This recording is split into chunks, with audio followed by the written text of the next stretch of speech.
Go back slogan দিচ্ছিলেন যারা বিক্ষোভকারী, তারা নিজেরা তাদেরকে তৃণমূল কর্মী বলে দাবি করছিলেন এবং তাদের বাড়ি কোথায় তাদের বাড়ির প্রসঙ্গে তারা উত্তর দেন। তারা তারা কিন্তু গার্ডেন রিচের বাসিন্দা এবং তারা প্রকাশ্যেই মিডিয়ার ক্যামেরার সামনে তিনি বলেছেন যে তারা তৃণমূল কর্মী। কি বলবেন এই বিষয়ে হুমায়ুন কবিরকে ঘিরে গোব্যাক স্লোগান দেওয়ার দেখুন, কারণ? একটা কথা বলি আপনাদেরকে, একটা কথা বলি, এটা আপনারা জানবেন, এটা সারা পৃথিবীর মানুষ জানেন। আজকে কিন্তু মানে এই রাম মন্দিরকে কেন্দ্র করে, রাম মন্দির যে আজকে ভেঙে যে বাবর মসজিদ করেছেন সারা বিশ্বে, এটা আপনারা সবাই জানেন। অনেক সাধু সন্ন্যাসী মারা গেছেন এই লড়াইতে, অনেক মহামানবও মারা গেছেন, সংখ্যালঘু ভাইরাও মারা গেছেন। আমি বলি সেটা, এটা কিন্তু সেন্ট্রাল লোক বলছেন, এরা মানে খুব গুলি গুলি লোক যারা হাজি মাওলানা, তারা বলছেন আব্দুল কালামের নামে সেখানে মানে মসজিদ করতে পারতেন, বা কাজী নজরুল ইসলামের মানে সেখানে মানে তারা করতে পারতেন, কিন্তু তারা এটা করলেন দেখেন। সে মানে এখানে বাবরকে নিয়ে আসতেন, এখানে চাইছেন একটা রাইট লাগানোর জন্য।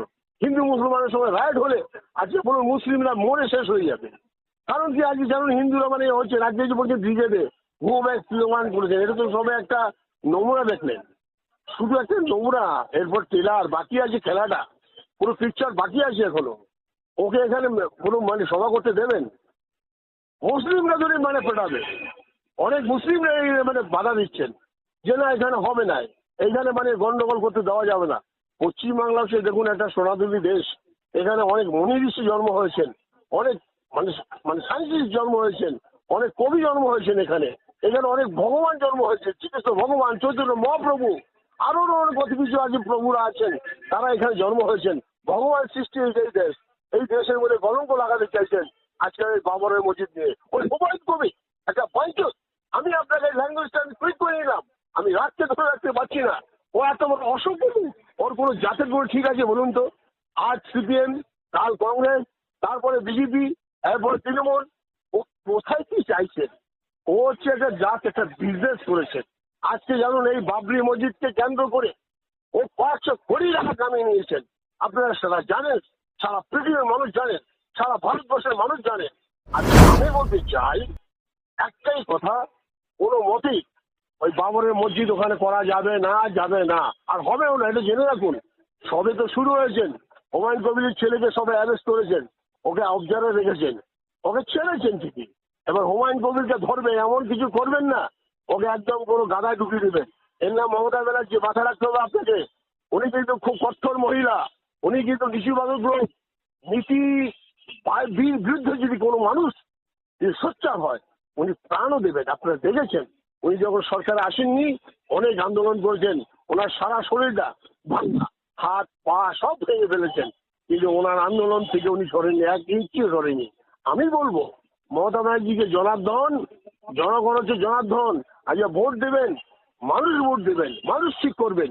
আজকে মমতা ব্যানার্জিকে ভোট দিতে বলছেন, কালকে দেখেছেন বিজেপির কোন এক নেতা সে বলছেন আপনারা মহিলাদেরকে সবাইকে ঘরে ঘরবন্দি করে দিবেন, স্বামীদেরকে ভোট দিতে বলবেন। ওরা ভাই তোমরা কেন তো ভয় পাচ্ছ ভাই?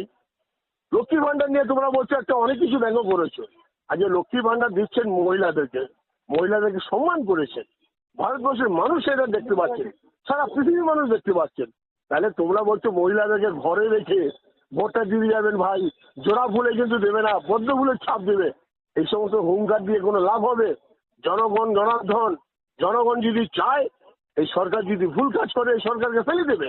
যেমনি সিপিএম কে মানে 34 বছর এখন অরাজক সৃষ্টি করেছেন, এত অত্যাচার করেছেন, সেই সরকারকে আজকে মাটিতে ছুঁয়ে দিয়েছেন আজকে এই টিএমসি, এই তৃণমূল গভর্নমেন্ট। তাহলে টিএমসি আজকে যে সমস্ত কাজ করছে, মমতা ব্যানার্জি দেখুন, উনি মানে দেখুন মনে মনে কিন্তু অনেক কিছু ভাবছেন। আজকে দুর্গা মন্দির নিয়ে আমাদের হাইকোর্টের কোনো এক গানের ফ্রেন্ড, আমি বলছি সেটা মানে কিন্তু বলেছেন কল্যাণদা কালা পাঠা, সে তাকে বলছে বলছেন উনি কোথায় গেছে সিকিমে বেড়াতে, সেখানে বলছেন অনেকে আমার ফোনে টাওয়ার পাচ্ছেন না, একজন প্রথমেই টাওয়ার পেলেন, একজনই ফোনে পেলেন, সে হচ্ছে হুমায়ুন কবির। হুমায়ুন কবির সঙ্গে কথা হলো, তারপরেই উনি বললেন আজকে মমতা ব্যানার্জি সল্টলেকে যে দুর্গা মন্দির যেটা করছেন ওটা বেআইনি করছেন, দেখাতে বলছি আমি তাকে। তপনবাবু, আবার অপরদিকে কিন্তু শুভেন্দু অধিকারী রাজ্যের বিরোধী দল নেতা তার কনভয়ে তাকে কিন্তু একেবারে বারাসাত ছাত্র পরিষদের তরফ থেকে, তৃণমূল ছাত্র পরিষদের তরফ থেকে গো ব্যাক স্লোগান একইভাবে দেওয়া হলো। চোর স্লোগান, আবার পাল্টা কিন্তু বিজেপিরও না, চোর চোর বারাসাতে স্লোগান যেটা হয়েছে দেখা যাচ্ছে। দেখুন, আপনাদেরকে বলি, আমি আপনাদেরকে বলি, বারাসাতে যেটা হয়েছেন মানুষ, দেখুন ওখানকার সবই কিন্তু মানে আমাদের টিএমসি সাপোর্টারের মানুষ।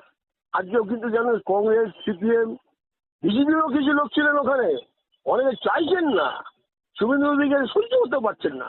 কারণ কি, এই তো পাল্টুরাম বাবু আজকে কি না দিয়েছে বলুন, মমতা ব্যানার্জি কতগুলো মন্ত্রিত্ব দিয়েছেন, শিশু অধিকারীকে তার মানে সমস্ত সবকিছু ফেসিলিটি দিয়েছেন, তার ছেলেদেরকে দিয়েছেন।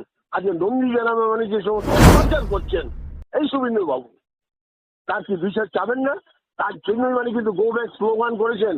কারণ উনি অরাজক চাইছেন, উনি সেন্টার ওনাকে সুশ্রী দিচ্ছেন, মমতা ব্যানার্জিকে যে কোনো মানে এই সরকার থেকে হাঁটাতে হবে, আজকে তোমাকে মুখ্যমন্ত্রী বানাবো, ওই পাম মেরেছেন, সেই পামের খেলায় বাবাও কালকে কিন্তু মানে মানে জনসমুদ্র সামনে প্রকাশ্যে টেলিকাস্ট হয়েছেন এটা।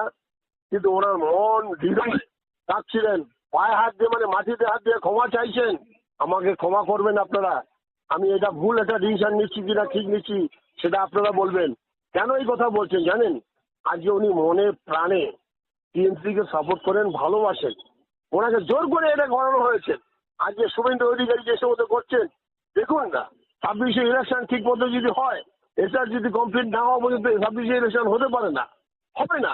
এটা সংবিধানের একটা পার্ট, সংবিধানের পার্টের মধ্যে যদি কোনো রকম গলত থাকে, সে ভোট কিন্তু কখনো ডিক্লারেশন করতে পারে না।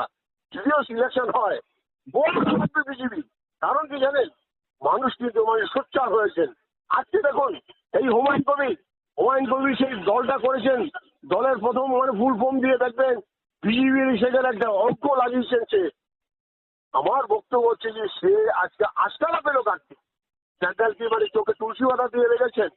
হ্যাঁ, আজকে রাজ্য সরকার কি করবেন? আজকে হাইকোর্ট মহামান্য আদালত সুজয় মানে পাল, আমাদের মহামান্য আদালত মানে ডিভিশন বেঞ্চ, উনি না জেনে না বুঝে যে অর্ডারটা দিয়েছেন, এটা ঠিক আমি মনে করি, আমি অনেকগুলি বাইরেও বলেছি, আপনার চ্যানেল আমি বলছি, এটা ঠিক আমার মনে হয় না। কারণ ঠিক। যেখানে সুপ্রিম কোর্টে মানে সেখানে বিবেচনা করেছে, ধন্যবাদ। সেখানে বলেছেন রাম মন্দির এটা